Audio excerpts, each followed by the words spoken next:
Buen día, soy Jocelyn Guadalupe Gómez Monterrosa y expondré la parte final de la cirugía periapical, que sería la obturación retrógrada y el cierre y sutura.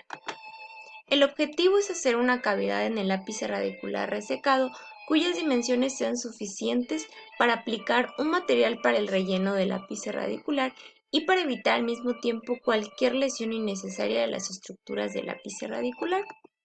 Las medidas de una preparación ideal son una cavidad de clase 1 preparada a lo largo del eje principal del diente hasta una profundidad más o menos de 3 milímetros, como se muestra en la siguiente imagen con una preparación retrógrada. Las preparaciones del ápice radicular se realizan en la actualidad la mayoría de las veces con una técnica ultrasónica. A manera de resumen sobre las ventajas y desventajas, podemos concluir que las técnicas ultrasónicas del ápice radicular producen una preparación de la cavidad más constante y profunda que precisa menos biselado de la raíz. La principal preocupación con la preparación ultrasónica del ápice radicular es precisamente la posibilidad de crear fracturas radiculares como consecuencia de la vibración ultrasónica. Existen tres tipos, que serían la fractura intraconducto, las fracturas extraconducto y las fracturas comunicantes. Todas las puntas quirúrgicas o ultrasónicas deben tener una conexión para irrigación.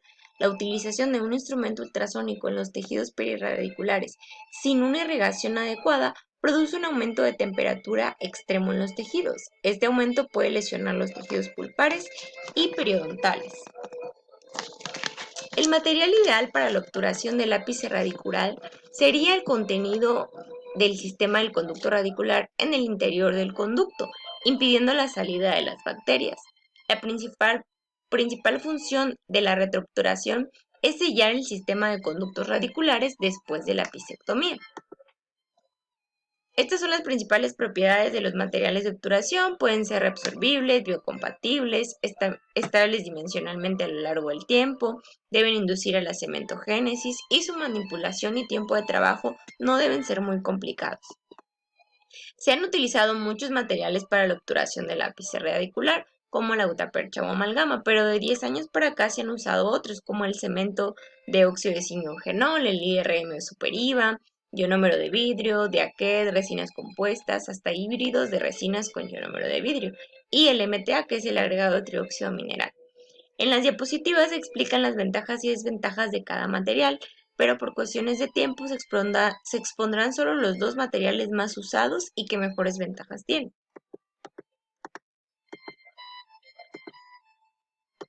Resinas compuestas e híbridos de resina y ionómero.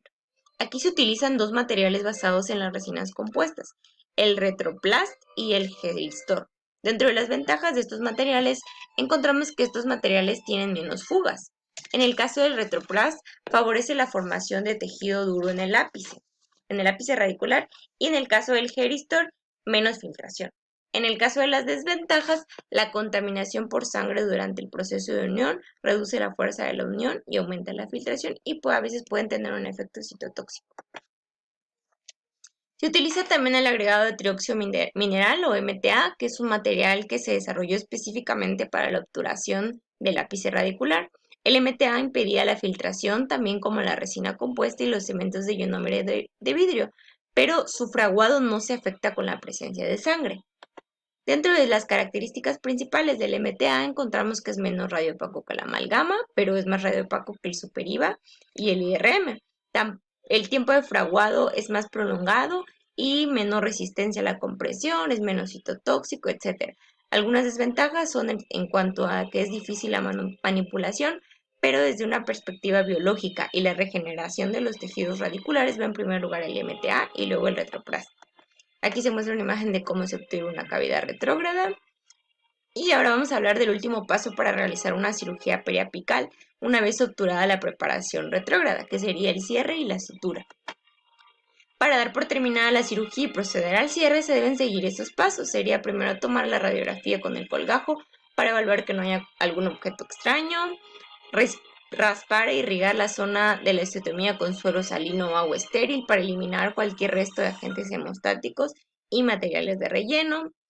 También se hace un socavado ligero del tejido blando. Después se debe colocar otra vez el colgajo y se debe comprimir suavemente con un trozo de gasa de algodón estéril o húmeda para eliminar compresión de exceso de sangre y luego se procede a los pasos de la sutura y se aplica presión durante 5 minutos con una gasa estéril. Aquí está un ejemplo de los pasos de la sutura. Por ejemplo, suturar primero los ángulos y luego se hace una inspección final de toda la zona, se puede administrar una inyección adicional de anestésico local, se da una compresa fría y se le da instrucciones posoperatorias al paciente.